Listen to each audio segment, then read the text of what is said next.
Hello, this is Matthew Davidson from FridayNightGlory.com, and I'm here with Coach Gary Bartel of the Grand Prairie Gophers. Brand new field house, Coach. How does it feel to get this brand new field house over here? It's great because we have been waiting for this for several years, and it's one of those things. It was a dream, and we put it on paper, made the plan, and then finally we get past the bond package that gave us the funds to do it, and it was exciting to watch it gradually be built. We kept wanting to get in, They kept having to do different things, and finally we got in about 2 months ago, and it's really been fantastic. It's really been good for the coach. Of course, it brings a lot of pride in the players and everybody on the team.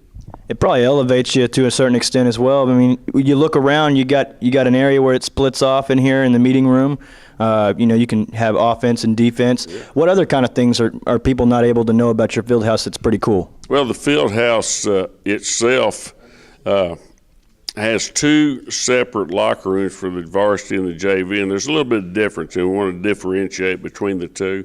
But both sides have we have cell phone charging stations where the players can come in and plug their phones in to charge them, and they lock them up and secure them and go out and practice, come back and have charged cell phones. So that's a big deal.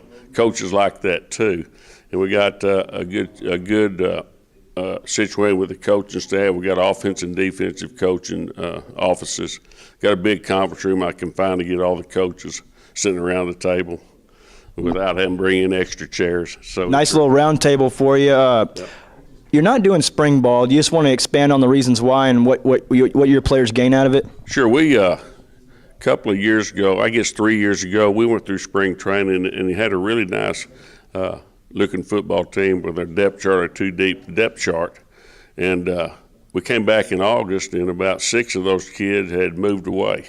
Either mama found a better job or they found a better deal on an apartment, different reasons, but they weren't there. So I looked at my coaches and said, why don't we wait till August so we can coach the players that are going to be here?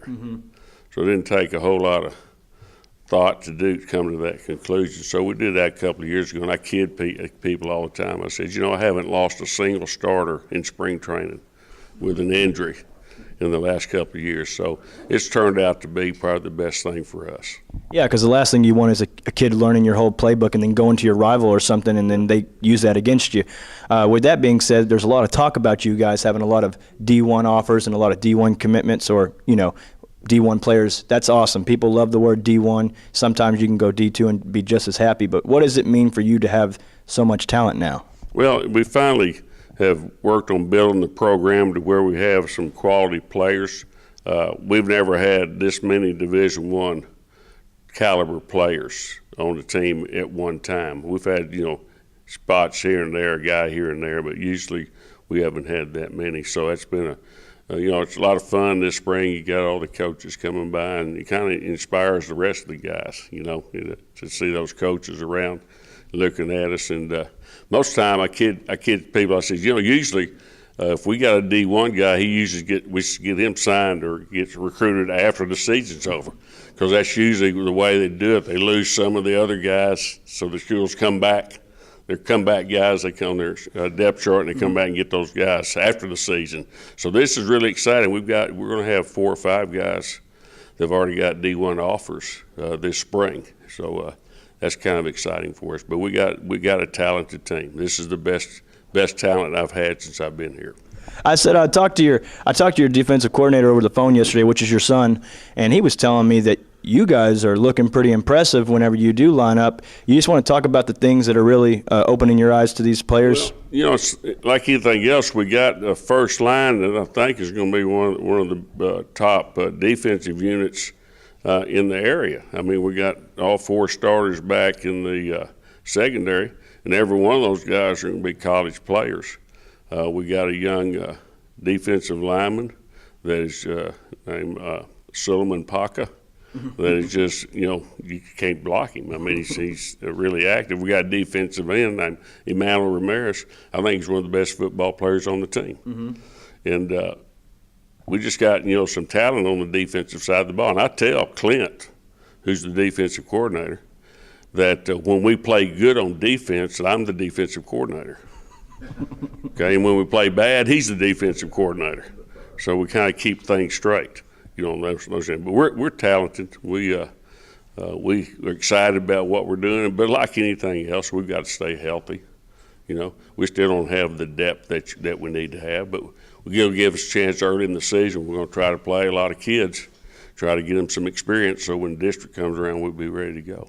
Now, you just want to talk about the fact that you guys are open enrollment and the fact that you don't have the take for granted factor of, your middle schooler coming here. They can go to another school now. You just talk about how you have to go recruit your own middle schoolers now, if you will. Well, we've always done that. We go around and get, talk to the 8th graders and even the 7th graders and talk to them about coming to Grand Prairie High and being a Gopher and be part of this program. The open school district, what really helped is that allows kids that live in other school districts to come to Grand Prairie High School because we have different programs that are not offered at other schools. Mm-hmm. So we're a school of choice, and we get several kids from out of the school district to come here. We like to get them when they're younger, because if they don't live in this school district, in our school district, our attendance zone, then they have to sit out a year before they're eligible to play varsity ball. So, most freshmen and sophomores don't play varsity ball anyway. Right. But we just got to promote our program, and the more success you have, the better it gets.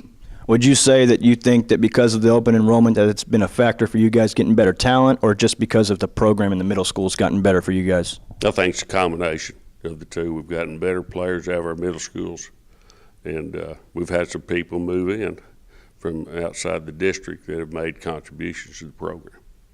Well, moving forward, Coach, what do you want to get out of your players in two-a-days coming up in the next couple of months? Well, all I want them to do is want them to work hard in the off season and be in shape when they show up for practice in August, and I want them every day to be the best they can be. If they'll try as hard as they can, I'm not going to worry about the other stuff. It'll all fall into place for us. And our job to teach them, their assignments, and how to play the game and what their responsibilities are. It's their job to play hard, because that has nothing to do with talent, their effort. So if they'll come out and give their effort, then we'll be fine. Well, Coach, we just appreciate you for your time, and we just hope nothing but the best for you, and good luck on your season coming up. Thanks, Matt. Really appreciate it. Matthew Davidson, Friday Night Glory.